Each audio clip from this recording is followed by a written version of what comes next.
देहपूजा सुद्धा देवपूजा. लेखन आणि अभिवाचन जगदीश हिरेमठ.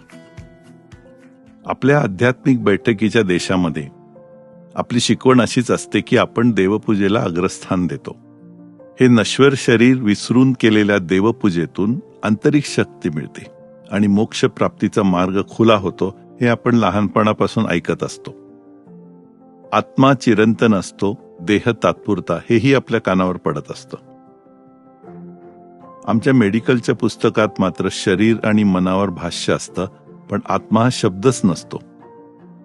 इतक्यांदा आयसीयू मध्ये मृत्यू बघायला लागतो किंवा बघायला मिळतो, पण आत्मा शरीर सोडून जाताना कधी दिसत नाही. ज्या सिद्धबुद्ध व्यक्तींना तो आत्मा जाणवला, अनुभूती आली की देवाचं अस्तित्व माझ्यात आहे, त्यांना अहम ब्रह्मास्मीची जाणीव झाली.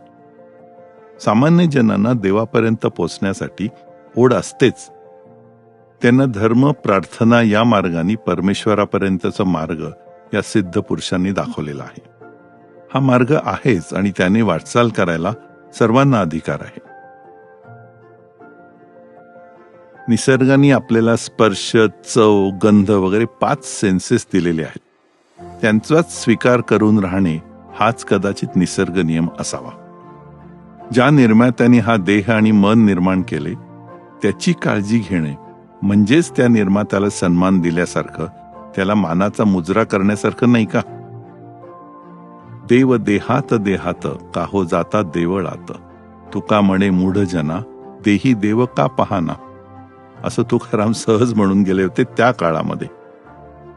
देव जर आपण मानला, म्हणजे आस्तिक जवळजवळ 85 ते 90% असतात, तर त्याच्याशी आपलं कनेक्शन फक्त हे मनोशरीर आहे. देव मानला नाही तरी आपल्या हातामध्ये फक्त मनोशरीरच आहे. भरल्या पोटावरच अध्यात्म होतं असं म्हणतात. भुकेलेल्या माणसाला पहिल्यांदा जेवण हवं असतं, ना की पूजा. तसंच पहिल्यांदा शरीर बरे करून मग देवपूजा करावी. शरीर माध्यम खलू धर्म साधनम, म्हणजे शरीराला प्रथम महत्व द्या, त्यानंतर देवपूजा धर्म साधना होऊ शकते. देव, आत्मा, मृत्यूनंतरचं जग हे सगळे इतके गहन विषय आहेत आणि त्रिकालाबाधित सत्य नसलेले विषय आहेत की असं वाटतं की आपण जमिनीवर राहावं, 5 सेन्सेसला घेऊन जगावं, आपल्याला मिळालेल्या या मनोशरीराची काळजी घ्यावं, एवढंच पुरेसं आहे. तीच आपली व्यक्त केलेली कृतज्ञता असू शकते. एका बाजूला पूजा अर्चा आणि कर्मकांड आहेत आणि दुसऱ्या बाजूला विंदा करंदीकरांचा लाल भडक नास्तिकवाद आहे. तीर्थाटनमी करीत पोचलो नकळत शेवट तव दारी, अन तुझिया देहात गवसली सखये मज तीर्थे सारी. इतकंही दोन्ही बाजूला न झुकता आपला मध्यम मार्ग बरा, समोर आहे ते सिन्सिअरली करत राहावं. स्वच्छ भारत अभियान सुरू करून आपण सगळ्यांना ते दायित्व दिलेलं आहे. आपण ते आपापल्या परिघात करत राहायचं असतं.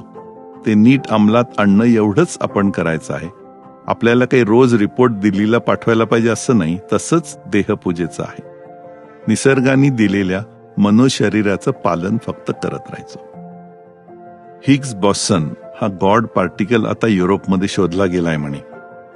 हेच ते सत्व, गॉड, ज्याच्यातून विश्व निर्मिती होते. 18,000 वर्षापूर्वी वेदांमध्ये पण हिरण्यगर्भ हा गॉड पार्टिकलचं तंतोतंत वर्णन आहे. हे सगळं खरं असलं तरी सजीवतेचा तो तुकडा तुमच्या माझ्यात आहे, तो गॉडचा एक पार्टिकलच आहे ना. देहपूजा ही देवाला पोचते किंवा नाही यापेक्षा तो देवाचा सन्मान आहे हे जरी पटलं ना तरी गोष्टी सोप्या होतात. देवाच्या मूर्तीप्रमाणेच सर्व पूजास्थानं जशी लखलखीत ठेवली जातात, तसं शरीराचा नखशिकांत सन्मान करू. अगदी केसाच्या कोंड्यापासून टाचांच्या भेगापर्यंत काळजी घेऊ. झाडावर असलेलं एक फूल आपल्याला आनंद देऊ शकतं, तर आपलं शरीर बाह्यांगाने पण सुडौल सुंदर ठेवण्याचा प्रयत्न आपण का करत राहू नये? आहार, व्यायाम, व्यसनं, चेकअप, मित्रपरिवार हे सर्व ओघानं आलंच. इतक्या मनोभावे ही देहपूजा करूयात की आपल्याला सुखरूप ठेवण्याचं टेन्शन देवालाच यायला पाहिजे.